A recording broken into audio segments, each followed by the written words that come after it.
I'm currently Global Head of Brand Marketing, which means that it's my role to market and distribute ING's brand first internally and after that externally. And that's also because we've just begun to reposition ING's brand, and I will talk to that in a minute.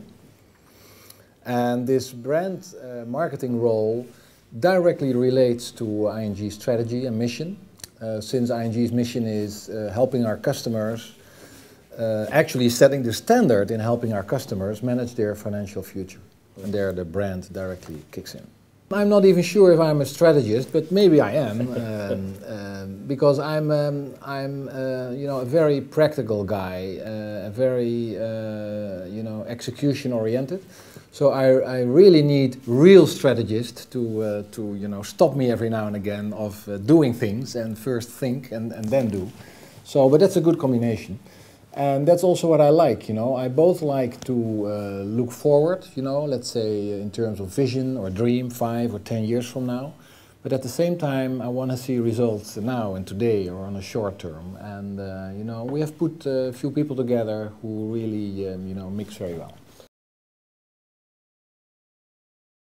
Well, ING indeed stands for International Netherlands Group. We came into existence in 1991. Because of a merger of a bank and an insurance company. And we were very, very, very Dutch, and actually I'm Dutch, but in the meantime, now in 2008, out of the 125,000 employees, not even 30,000 are working here in the Netherlands, like in Amsterdam. And the rest is, all over the place, in Asia Pacific, in Central and Eastern Europe, and in the Americas, North America, South America. And that also is reflected in the executive board and in management positions and in basically all layers. We are not there yet, but we are a very diversified international company, also from a customer point of view. 85 million customers, and I think it's 8 million here in the Netherlands, and the rest is anywhere else. Postbank is one of the founding fathers of ING. Postbank has been there forever. It's been a state-owned bank, a savings bank from old. And it was privatized in 1986. And I know as the day of today, because I was there, I started in that year. I started, now 23 years ago almost at Postbank. It was privatized, and then Postbank merged with another bank in the Netherlands, and then these two banks merged with Nationale-Nederlanden, the insurance company in the Netherlands. And Postbank has been and still is the Dutch most impressive marketing machine ever. And but the funny thing is, we are now in the process of rebranding Postbank into ING. It's going to be ING Lion, ING with the orange lion. That's the new name of Postbank. So yeah, it's a justified question. Why are we doing that? Because Postbank has been doing so well, and it's one of the most well-known brands in the Netherlands. But there are a few good reasons for that. The first reason is a business reason. Postbank has never been able to get customers that do a full range of financial services with Postbank. Postbank has been great in getting young people to them for the savings account, for the checking account, for maybe a mortgage, and that was it. No deposits, no more complicated products, or the bigger lending stuff didn't work, and also buying stocks. People, you can do it through Postbank, people don't do it. So there was a big gap, there to fill, and also research again showed that if we would combine the direct banking of Postbank with the advice banking model of ING Bank, and that's what we're doing now, under one brand, ING, then that would help Postbank getting in more full range customers in. So that was the first big reason, a business reason. The other reason is we are in the process of building a global brand. In the 90s, ING was a house of brands. We had 40 brands active worldwide. We are now moving to a branded house, one brand, ING Lion. So that's the other reason why we are doing that. A strategy is, in the first place, making a decision of what you want to focus on, and on the long term, so the vision, the dream, what do you want to become. And then next, once you've done that, you should put in place a mission, you know, how you want to do that, and of course typical and specific objectives and KPIs, key performance indicators, to measure what you are doing and what you have done. So that's in a nutshell, I would say, what is strategy all about. Well, you know, you have to give yourself in the first place, and last but not least, also your stakeholders, you know, an idea of what you are doing, what the purpose is of your business, you know, what your proposition is, what the products and services that you sell, and how you're going to do it. And if I'm talking about stakeholders, as a listed company, of course, we talk about shareholders, we talk about investors, the whole investment community, you know, analysts, rating agencies, but also authorities from the governance point of view, customers, employees, and, you know, vendors, everybody you deal with. We found out, now I'm talking ING, that there are two business issues that you really have to make sure they run well. It's IT and processes. And there are two people issues or topics that you really have to focus on to make sure you do well. That is decision making, so get rid of bureaucracy, and the ability to implement change. Make people change able. Externally, we've researched tens of thousands of customers and prospects, and you know, we collected data, you know, around easier, around the 5 components: easy to deal with, transparent, fast and efficient, clear overview, and professional advice. And we really got into detail among these customers and prospects how they would see an ideal financial services company. And then we also are doing research, what we call the brand monitor. How are we doing in terms of brand and around easier? Well, we've just started, so we have not a lot of data there. And last but not least, we are conducting internal research among, you know, managers at ING worldwide. And we do that through a very handy SurveyMonkey online tool. And we have collected now data of more than 1,000 ING managers. And they tell us a lot. They tell us a lot, as well as, of course, what the customers tell us. Branding gives a structure to your strategy, you know, to your stakeholders. You know, people are always looking for trust and confidence in a marketplace, whatever business you are in.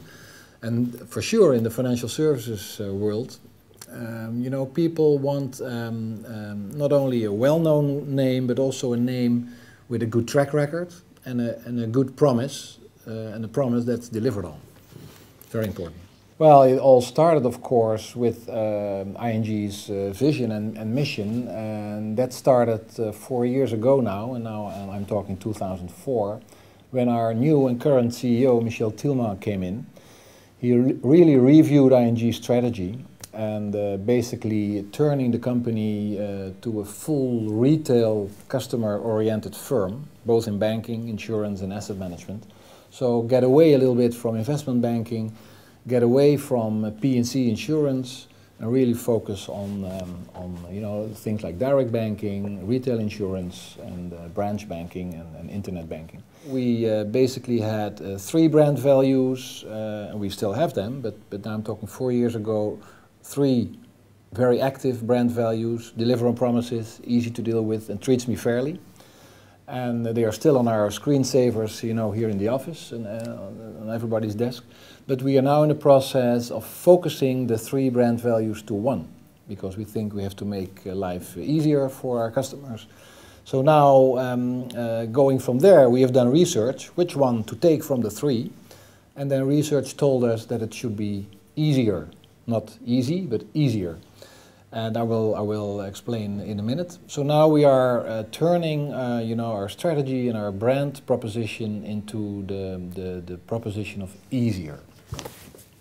The most crucial element is people. You know, engage and involve the organization into what you are striving for. And that brings me to a point actually that you know, a well-trained, highly engaged workforce that understands the brand very well and also understands how they can play a role in making it success is probably the most undervalued asset of any company. And we've recognized that, and that's why we are focusing so much on the organization first, and it will take this year and probably next year, before we go out and make an external promise. You need to make sure that internally, the workforce, the employees, my colleagues, know, what the brand is about, what it stands for, how do you want to go from here. And in that phase we are now, because we've started early this year with a repositioning of our brand, a repositioning of ING's brand, and we're going to focus on easier, and easier meaning basically 5 things. And we picked easier because research showed us that it was very appealing and relevant to customers. And they said to us, if you are easier, and then we, customers, mean by easier, easy to contact, clear overview of what you are doing for me, fast and efficient in what you are doing for me, very transparent and professional advice when I need it. If you are those 5 elements, components of easier, customers and prospects told us, so customers told us we will stay with you and we'll even refer you to our friends and family. And prospects, non-customers yet, they told us, well, if you are easier, I will seriously consider to switch over to you. And that is really the business case of, a brand positioning, growth, commercial growth, business, bringing business in. And that's what we are doing now. And if I may quote our CEO, Michel Tilman, again, then, what he is saying, and he said it already 4 years ago, but still he's repeating that message, 5 or 10 years from now, there will be 3, 4, maybe 5 global financial brands left.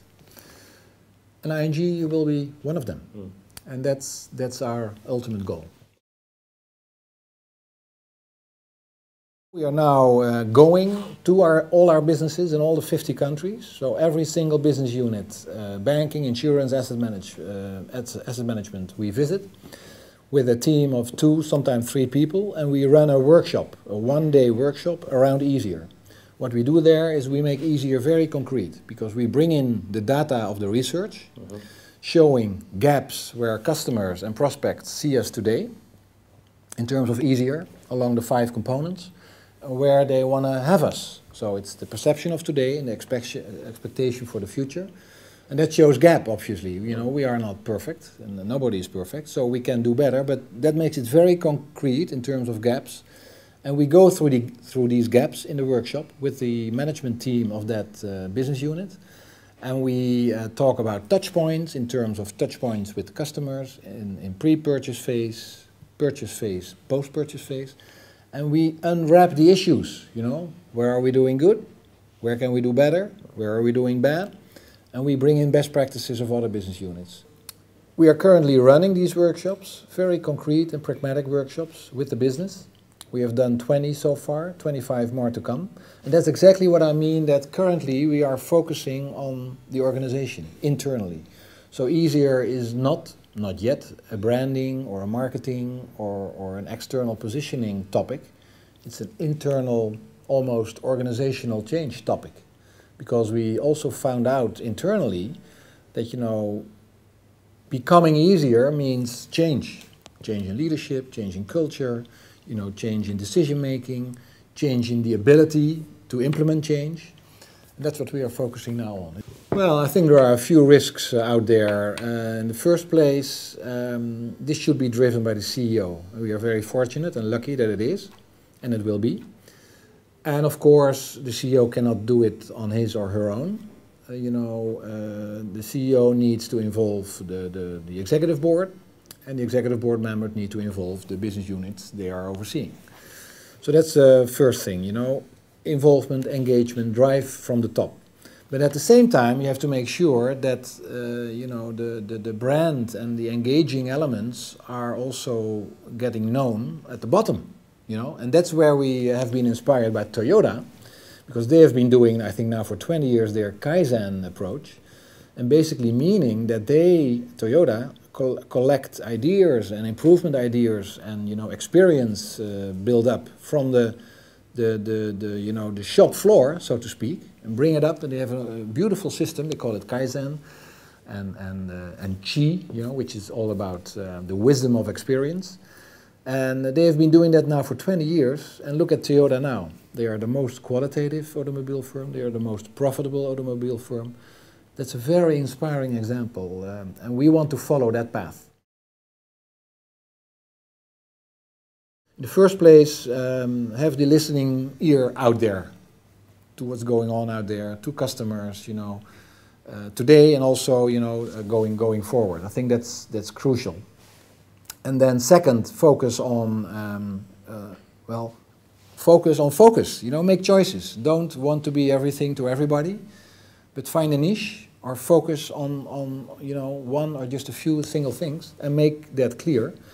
And then third, make sure that you engage and involve and electrify your workforce. You know, make sure that if you have 10,000 people, 10 people, or like ING, 125,000 people, make sure everybody knows where you're going and why, and knows what the brand stands for. Crucial. I'm, of course, concerned, like everybody else, of what's going on and, you know, what has happened and where it will end. But so far, so good. ING has been doing relatively well. Why? Because we have not been in business in all these complicated packaged products, and you know, all the securities product. Also because, by the way, our CEO Michel Tielman decided now 3 years ago to not want to become big in investment banking. He decided to be a retail firm. So we are very fortunate there. But you know, we are a listed company, so our stock suffers from what's going out there in the market. And but at the same time, you know, I don't think it affects our branding activities. Why? Because we are focusing internally now. We are not out there yet. So in that sense, we are lucky. You know, this year and next year, we'll focus on our organization, our employees, to make them all brand ambassadors. So, you know, not until a year from now, we will go outside and do things around easier. So I'm not very concerned about it.